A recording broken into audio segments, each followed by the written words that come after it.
lot of questions over Real Madrid, particularly after what we saw in the first half. But in the end, they registered their first win of the season with that 3-0 victory over Valladolid. For more on this, let's welcome pitch side of the Metropolitano. Luis is with us, as is Sid Lowe. Sid, it wasn't supposed to quite be like this, was it, for Real Madrid? No, of course not. It was supposed to be all about Mbappé. It was supposed to be a comfortable victory. It was supposed to be him dominating, and it didn't happen. That said, obviously, Real Madrid will be happy with the fact that they won 3-0, albeit two of the goals come very, very late. I think Ancelotti will be happy, although he recognises it brings problems, that he's got a squad and that players can come on and make a difference. And in the end, the conclusion you reach really is that just Real Madrid have too much talent. Certainly for a team like Real Valladolid, maybe a different team would be a different story. But they were just that little bit too good, even with Mbappé himself having a couple of chances and not taking them, but not having the best night. Luis, how would you rate Mbappé today? Well, I don't want to be sound awkward, but a 6. Okay, good enough to make a few runs, try to connect. But we need to wait a little bit more about where this Kylian Mbappé situation is going to change. But definitely it's a player who, at the time who is needed, is going to appear and show his class. So I have no doubt that he will become a top player for Real Madrid. But definitely he will need to still wait in a little bit to see if Ancelotti can find a way of putting him in the right position. Kylian Mbappé at the top of the game, at the top of his game, that third chance, he's scoring it. I mean, I don't think there's any doubt that Kylian Mbappé will come good and be a terrific player for Real Madrid. I mean, how much of a superstar he'll continue to be and progress. Because don't forget, most of the big stars there, they've not only gone in as big players like he has, but they've got better. Mm-hmm. Got better by every season as the pressure has mounted. You know, you look at Kroos recently, you look at Modric every year up until the last couple of years when age has caught up with him, he's got better. You look at Ronaldo and Benzema, they all got stick from the crowd, but they all shrugged it off and they got better. The list is endless.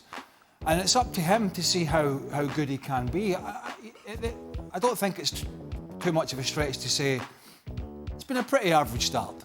For Real Madrid? And him. Yeah. For Real Madrid and him. And I think this game still leaves as many questions, I think, as the game last weekend against Mallorca. I think those questions are still there about balance, about speed of play, about link-up with all these players that maybe some will say, and Ancelotti will say, well, they need, even though they're great players, they need time to figure it all out. That's fair enough. But I think from a perspective of the performance, bearing in mind it was Mallorca they were expected to win, albeit Mallorca were excellent last week. This is a recently promoted side from the Segunda. They're at home, and for it to be as poor as it was for at least for 45 minutes was really, really disappointing. Yes, it got better in the second half, and yes, there was a deflected goal from the free kick that got them up and running.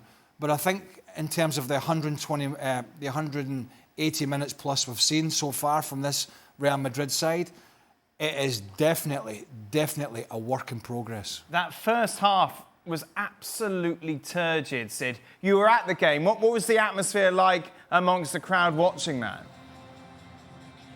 Yeah, I actually think it's a very worthwhile question, Dan, because it was striking to me how quickly it went flat. Now, it wasn't that it was, everybody had come in expectation because of Mbappé. It's not that it was a hugely noisy game. It's 5 o'clock in August. It's not the kind of night, that Real Madrid, that the Bernabeu is really spectacular, which tends to be the Champions League nights. And for example, me and Luis were talking about this sitting here tonight. It was much, much noisier here than at the Bernabeu. But it is true that it was quite quickly, a little bit of frustration came in, a little bit of a sense of, this isn't quite happening. Now, I wouldn't by any means want to push this too far and say they were whistling and they weren't impressed. But they weren't very impressed. But I think everybody knows that it will eventually come good. But it didn't tonight.